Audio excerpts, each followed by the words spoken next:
오늘 설교 제목은 우연 속에 숨겨진 하나님의 필연이라는 제목으로 설교를 전하도록 하겠습니다. 사랑하는 성도님들, 오늘 하루 아침에 눈을 뜨고 또 지금 이 자리에 앉아 있는 시간을 돌아보면 참 바빴던 하루인 것 같습니다.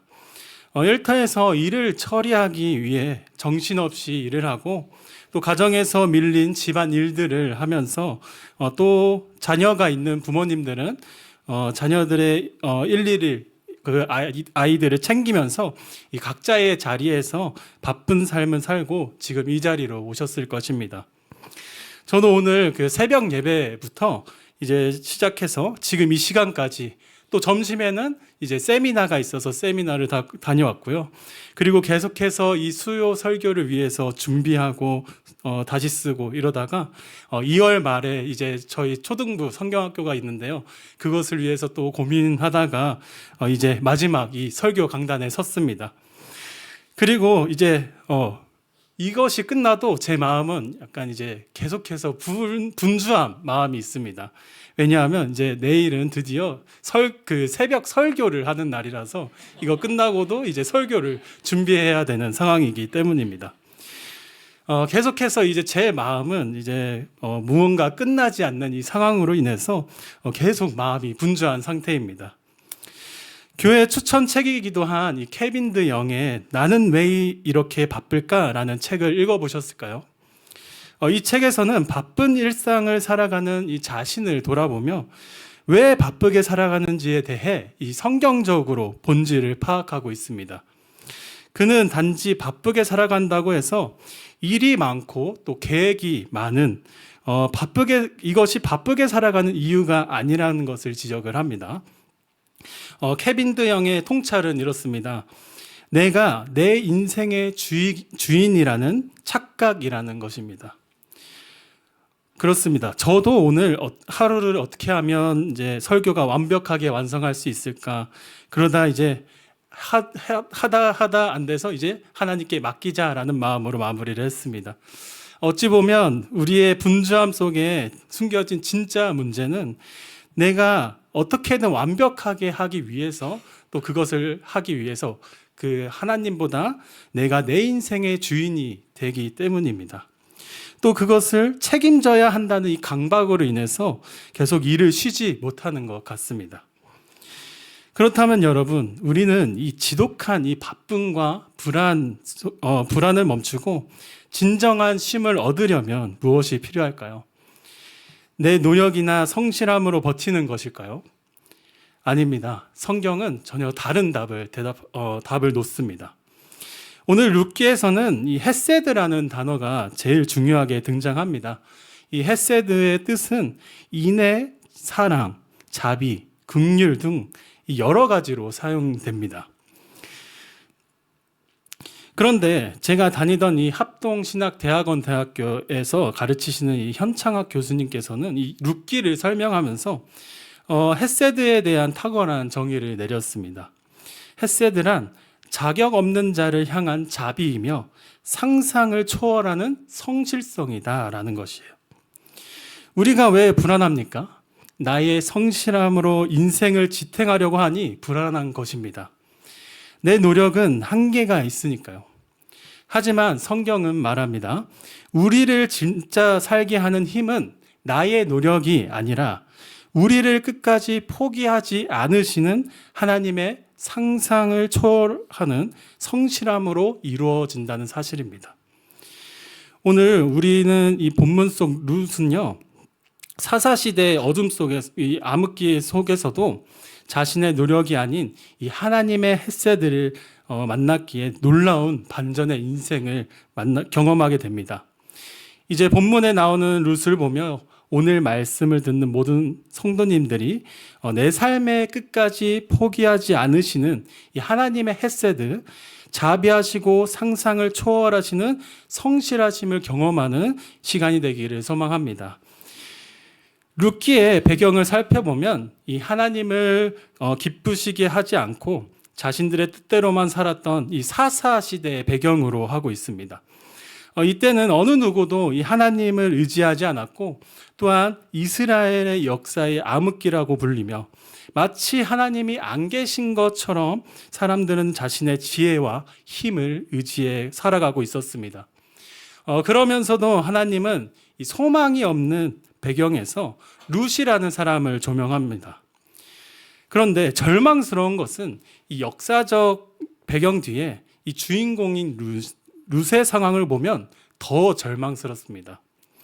그의 인생을 잠깐 돌아보면 이 룻은 암흑기인 시대에 이방 땅 모압의 여인이었습니다. 성도님들도 이 시대의 배경을 잘 알고 있다시피 이방 사람에 대한 그 대우와 이 여인으로서의 대우는 처참했습니다. 신명기 22장 3절에 따르면 이렇게 말씀합니다. 암몬 사람과 모압 사람은 여호와의 총회에 들어오지 못하리니 그들에게 속한 자는 10대뿐 아니라 영원히 여호와의 총회에 들어오지 못하리라. 이들은 율법으로도 배척을 받았습니다. 유대인들은 하나님의 백성이라는 것을 자부심으로 여겼는데요. 그런데 하나님의 백성도 아닌 이방인이라는 것과 또한 여인으로서의 대우는 이 혐오와 위험의 대상이었습니다. 그래서 그녀는 단지 외국인으로서 좀 불편했다라는 것을 뛰어넘어서 룻의 인생은요, 절망인 그 자체였습니다. 또한 결혼한 지 얼마 되지 않아 남편이 죽어 과부가 되었습니다. 그로 인해 경제적 능력이 전혀 없었으며 또 가장 가난한 계층에 속했습니다. 또 곁에는 나오미라는 시어머니가 계셨습니다. 그런데 나오미도 역시 과부였기 때문에 룻은 전혀 어느 누구에게도 기댈 곳이 없는 밑바닥인 인생이었습니다. 현재 사회에서 이 정도의 배경과 상황이라면 어떻겠습니까? 지금은 그래도 이 복지를 통해서 도움을 받을 수 있습니다. 또한 어떻게 보면 교회들도 정말 선한 일을 많이 하고 있기 때문에 또 세계적으로 기부를 많이 하는 단체가 그 교회라고 합니다. 그래서 여러 가지 방법을 통해서 지원을 받으며 살아갈 수 있었을 것입니다. 그러나 룻은 이 당시 전혀 복지와 또 그런 것을 누리지 못했습니다. 이런 인생의 배경이라면 어떤 생각이 들까요? 그래서 사정이 딱한 룻에게 시어머니 나오미는 이렇게 말합니다. 룻기 1장 6절에서 9절에 그 여인이 모압 지방에서 여호와께서 자기 백성을 돌보시사 그들에게 양식을 주셨다 함을 듣고 이에 두 며느리와 함께 일어나 모압 지방에서 돌아오려 하여 있던 곳에서 나오고 두 며느리도 그와 함께 하여 유다 땅으로 돌아오려고 길을 가다가 나오미가 두 며느리에게 이르되 너희는 각기 너희 어머니 집으로 돌아가라. 너희가 죽은 자들과 나를 선대한 것 같이 여호와께서 너희를 선대하시기를 원하며 여호와께서 너희에게 허락하사 각기 남편의 집에서 위로를 받게 하시기를 원하노라. 쉽게 말하면 나오미는 너희의 고국에 하나님이 백성을 돌보셔서 먹고 살 수 있다더라. 모압으로 돌아가서 그곳에서 다시 너희의 인생을 살아라 라는 말씀인 것이죠. 어찌 보면 우리가 룻의 입장이라면 이 나오미의 말을 듣고서 이렇게 생각할 수 있을 것 같습니다. 내가 돌아가면 먹고 살 수 있겠구나. 그런데 여기서 룻은요, 정말 놀라운 고백을 하게 됩니다. 룻기 1장 16절입니다. 우리 다 같이 한번 읽어보도록 하겠습니다. 시작. 룻이 이르되 내게 어머니를 떠나며 어머니를 따르지 말고 돌아가라 강권하지 마옵소서.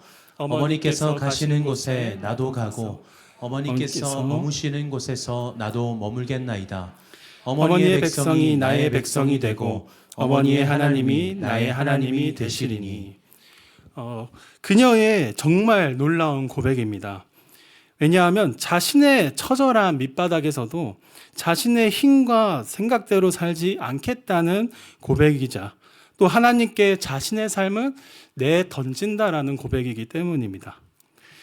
룻은 어떻게 이런 고백을 할 수 있었을까요? 저의 생각은 이 시어머니인 나오미를 보며 생각했을 것입니다. 상황이 좋지 않아도 시어머니가 믿는 하나님, 나도 그 하나님의 선하심을 신뢰하며 살아가야겠다.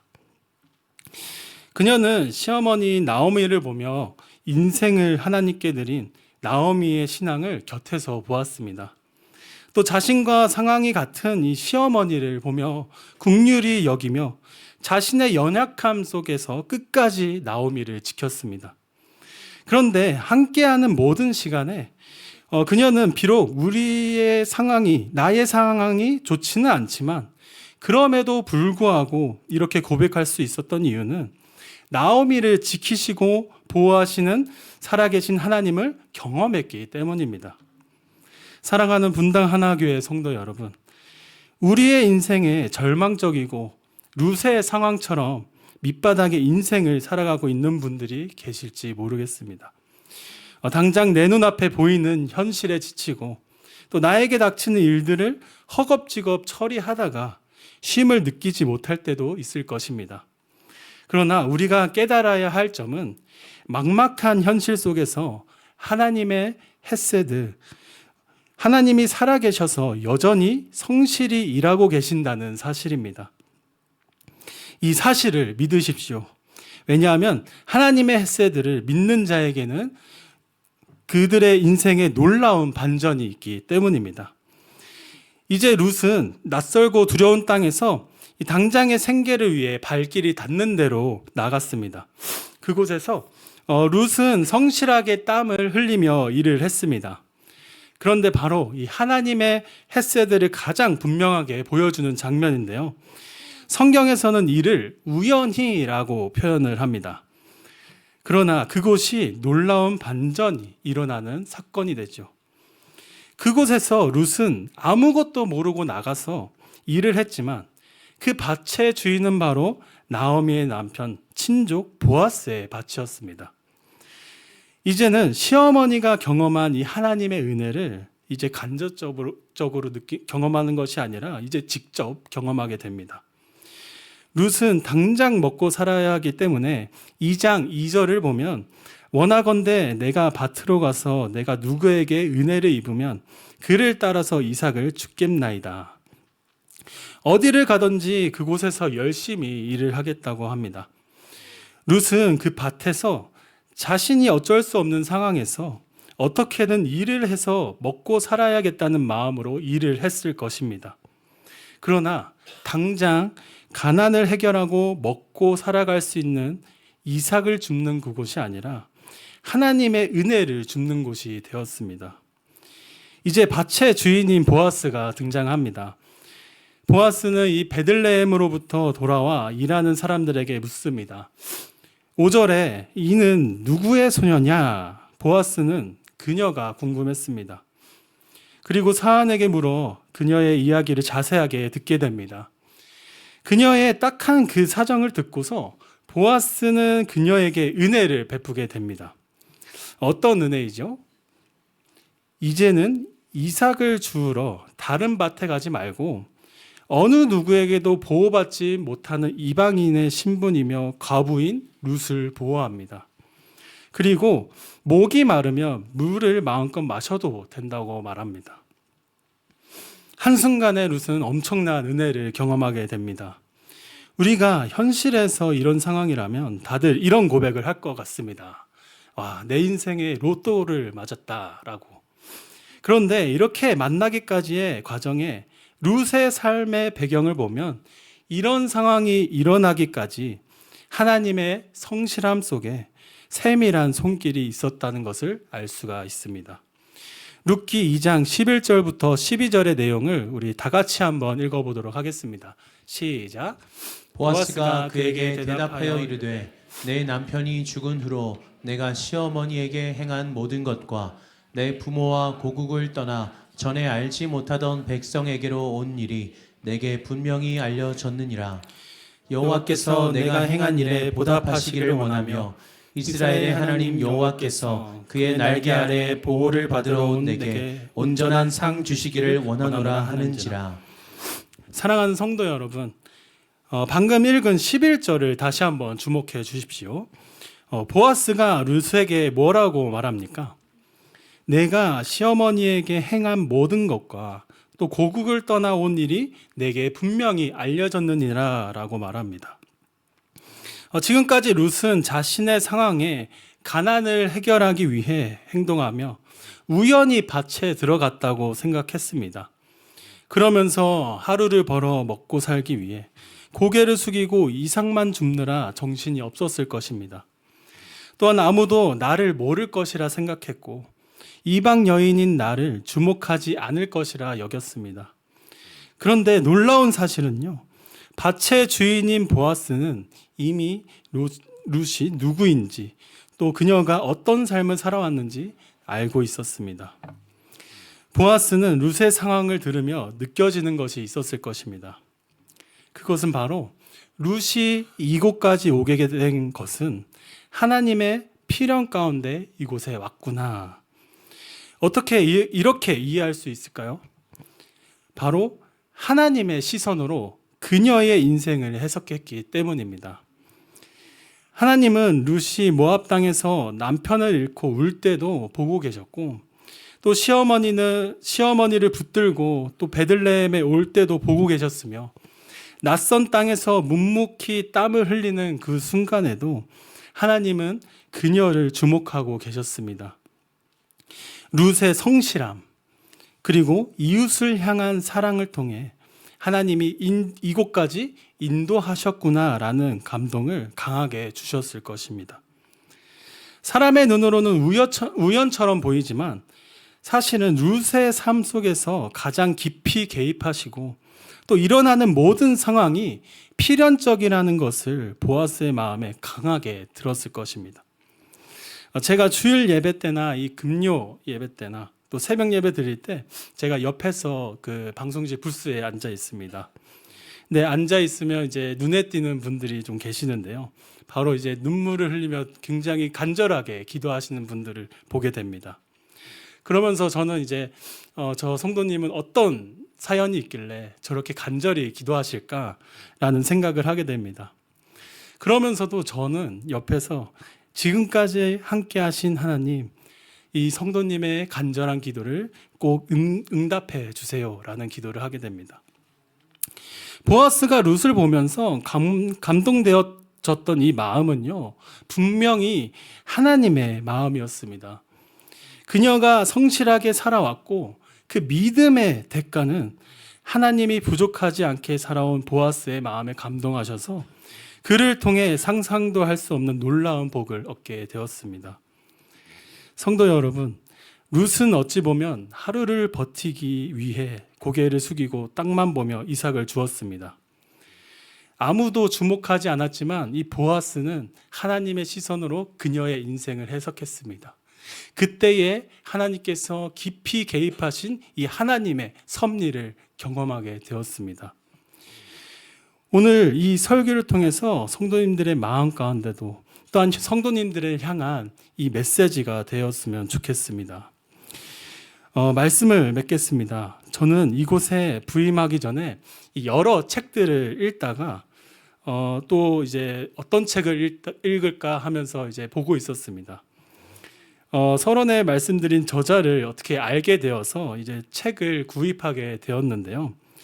저는 그때 그저 제목이 끌려서 샀을 뿐입니다. 제가 또 책을 엄청 읽는 편이 아닙니다. 저는 정말 읽어야 하는 책, 또 제가 관심 있는 책만 읽습니다. 그런데 이곳에 와서 보니 그 책이 우리 교회 추천 도서로 소개가 되어 있는 것을 보았습니다. 순간 제 마음에 찌릿하는 전율이 있었습니다. 제가 느끼기에는 내가 그때 그 책을 읽고 싶은 그 마음이 하나님께서 나를 이곳에 보내기 위해서 읽게 하셨구나라는 것을 제가 경험하게 되었습니다. 그리고 오늘 이 강단에서 여러분과 이 말씀을 나누게 하시려고 나에게 그러한 상황을 주셨구나라는 것을 알게 되었습니다. 저의 작은 일상조차도 이 하나님의 치밀한 계획, 즉 필연 속에 있음을 깨닫게 되었습니다. 하물며 여러분, 책 한 권도 하나님의 섭리 가운데 있는데 천하보다 귀한 우리 성도님들이 오늘 이 자리에 있는 것이 어떻게 우연일 수 있겠습니까? 룻이 발길 닿는 대로 갔던 그 밭이 마치 보아스의 밭이었던 것처럼 오늘 여러분이 지친 몸을 이끌고 마침 이곳 수요 예배 자리에 오게 된 것은 결코 우연이 아닙니다. 하나님께서 여러분들의 수고를 아시기에 내가 너를 안다, 내가 너를 쉬게 하겠다 말씀하시고 내일을 살아갈 소망을 주시기 위해 필연적으로 부르신 것입니다. 그리고 그 옆에는 필연적으로 만난 지체들이 있습니다. 옆에 분들도 어느 사연이 있는지 자세하게는 모르지만 눈물 흘리며 간절히 하나님만 의지하며 또 하나님의 필연 가운데 이곳까지 오게 되었습니다. 어찌 보면 우리가 룻의 입장이기도 하지만 옆에 이 사랑스러운 성도님들을 바라볼 때 보아스처럼 옆에 지체들을 세워주셨으면 좋겠습니다. 먼저 다가가서 힘든 건 없는지, 또 필요한 건 없는지, 또 일터에서도 나에게 스트레스를 주지만 당신도 하나님의 필연 가운데 있음으로 바라보면서 하나님의 시선을 가지고 섬길 것이 무엇이 있을지 바라봐 주시며 함께 세워져 가기를 바랍니다. 사랑하는 성도 여러분, 하나님의 신실한 성실 속에서 모든 것이 필연입니다. 그러므로 우리의 인생은 하나님이 주관하고 계신다는 사실을 깨닫습니다. 우리의 일터가 은혜의 장소요. 어느 누구를 만나는 모든 사람들이 분명히 이 하나님의 뜻 안에 있습니다. 우리 옆에 계신 분들 이제 한번 사랑스러운 눈빛으로 한번 바라봐 주시겠습니까? 옆에 분들이 바로 이 필연적으로 만나게 된 하나님의 계획 속에 있는 분들입니다. 오늘 마지막 장면을 살펴보며 마무리하려고 합니다. 14절부터 16절에서는 이 보아스가 룻을 식탁에 초대하는 장면입니다. 그리고 그녀를 배불리 먹일 뿐만 아니라 일꾼들에게 은밀하게 명령 한 가지를 합니다. 그것은 바로 그녀를 위해 곡식 다발에서 조금씩 뽑아 일부러 바닥에 흘려두라는 명령입니다. 내일의 일터에서도 내가 가는 모든 곳에 하나님은 이 성도님들을 위해 준비해 두신 은혜의 곡식을 흘려두셨습니다. 내일도 모레도 우리의 인생 모두 낙심하지 마시고 또 우리를 위해 준비하신 은혜를 경험하며 또한 소망하며 우리가 함께 세워져 가기는 우리 분당 하나교회 성도님들이 되시기를 간절히 소망합니다. 우리 믿음의 한 줄 고백입니다. 우리 함께 고백하시겠습니다.